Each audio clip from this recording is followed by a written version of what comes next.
Alors aujourd'hui, j'ai envie de vous parler d'une élève que j'ai déjà accompagnée dans le dressage de son cheval actuel, qui est un super chouette cheval, qui fait quand même, qui rapproche les changements de pied, pirouette, passage piaf, euh, qui est un peu inquiet sur le carré. C'est un cheval que j'ai accueilli, je pense qu'il avait déjà 8 ou 9 ans, je me trompe peut-être, mais quand elle est arrivée ici, donc il était physiquement prêt à faire les mouvements. Il y a eu le Covid, donc moi je l'ai un peu dressé parce qu'elle pouvait pas trop venir.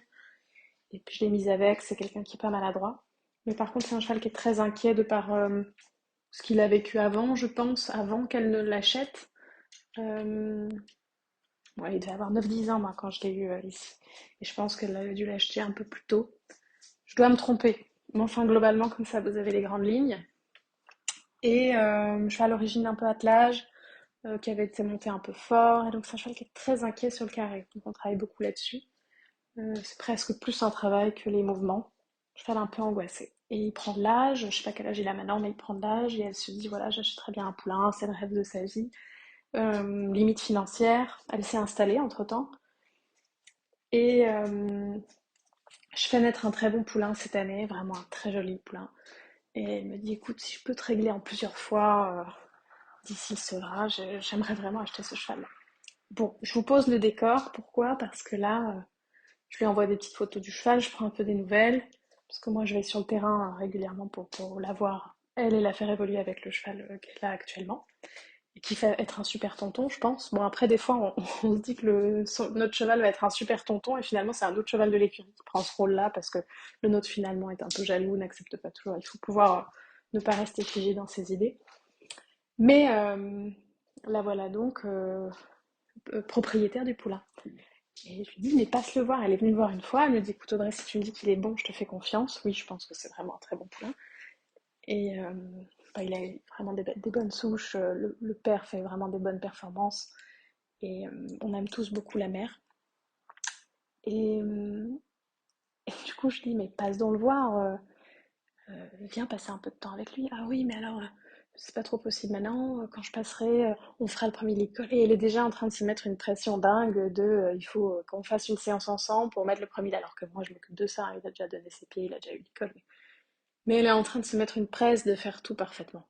Alors, d'une part, on va se planter. Voilà, c'est comme ça. Même si on est bon, même si on est professionnel, c'est quelqu'un qui est professionnel qui enseigne. Bah voilà, on va se planter. Oui, même quand c'est le cheval de notre vie, qu'on en a toujours rêvé, euh, on a envie de tout faire parfait, mais ça ne sera pas le cas. C'est-à-dire que l'environnement parfait, on a beau essayer de le créer, il y a toujours des limites logistiques, géographiques, climatiques, euh, financières aussi. Ça, c'est vraiment un sujet qui est important pour moi de partager. Donc bien sûr qu'on veut tous que tout soit parfait, ça n'est pas possible, il faut faire avec ce qui est. Et la priorité, c'est pas qu'il ait son premier licol et qu'il donne ses pieds, la priorité c'est la connexion. C'est la relation qu'elle va créer avec lui. Donc au-delà des aides que vous allez poser de l'éducation, vous allez amener, bah, c'est qui vous êtes et quelle relation vous entretenez avec votre cheval. Et pour ça, il n'y a qu'une seule chose, c'est le temps. Et le temps et le partage. Et donc en fait, c'est juste de passer, et même 3 minutes, lui faire 4 gratouilles, et qu'il s'imprègne. C'est exactement comme dans Le Petit Prince, c'est apprivoiser. Et ça m'amuse parce que souvent, quand on a des élèves qui traversent un truc, c'est en miroir de ce que nous, on peut vivre. Et moi, dans mes chevaux, il y a un cheval. En fait, les premiers chevaux que j'ai pu acheter, j'avais peu de moyens. Donc, j'ai à chaque fois mis. Bon, je pense qu'on va parler d'argent dans ce podcast, mais j'aurais peut-être bien aimé réfléchir avant de vous balancer ça comme ça. Mais en tout cas, les deux premiers poulains que j'ai achetés, il y en a un qui avait coûté 5 000 euros et l'autre qui avait coûté 4 000 euros à 1 an et à 2 ans.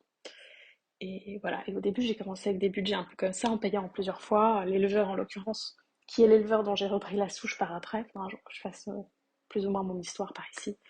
Euh, Finalement m'avait aidé, en fait j'avais le droit d'aller manipuler les chevaux et je payais dès que je pouvais et dès que je les avais complètement payés, j'ai pu repartir avec les chevaux. C'est ce que j'essaye de faire pour certains élèves, parce que je pense que alors c'est avec les gens que je connais, mais je pense que quand on a reçu beaucoup dans la vie, il faut pouvoir rendre. Moi, je suis dans une période de ma vie où c'est un peu ça, c'est le moment de rendre.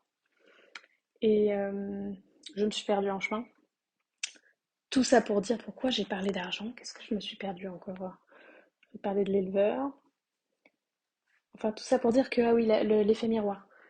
Ça va m'arriver souvent de faire ce genre de truc, hein. J'espère que vous êtes prêts et que ça vous fera marrer. Euh, L'effet miroir, c'est que du coup, dans mes écuries, il y a un cheval qu'on a acheté un peu plus cher, un peu plus hors budget par rapport à ce qu'on faisait d'habitude. Et j'ai vraiment flashé sur le cheval et il me plaît beaucoup. Et, euh, et en fait, je suis vachement en réserve par rapport à ce cheval-là. J'ai peur de me planter alors que c'est un cheval. Enfin, j'ai mis tous les autres, donc je vais réussir à faire celui-là aussi. J'ai une espèce de pression comme ça de lui, il faut pas y toucher. C'est marrant. Et souvent, après notre énergie switch, on évolue et puis à un moment, on désacralise. Il devient un cheval normal parmi les chevaux qu'on a et hop, on peut l'aborder. C'est en train de passer pour moi.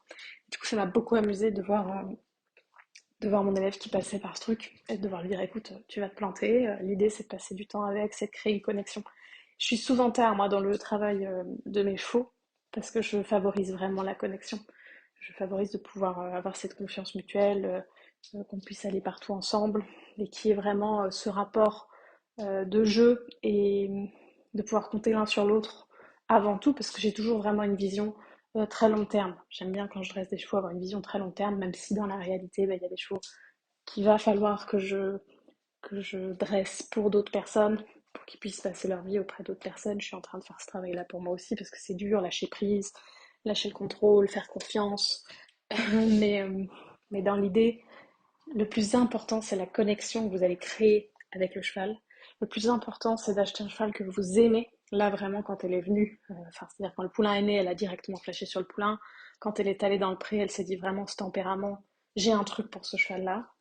Et c'est quelqu'un qui a les compétences, qui est professionnel, qui a les compétences de pouvoir gérer un poulain de sport, qui en plus va être super bien dans sa tête. Donc il va avoir le côté sport et le côté quand même très cheval polyvalent dans le mental.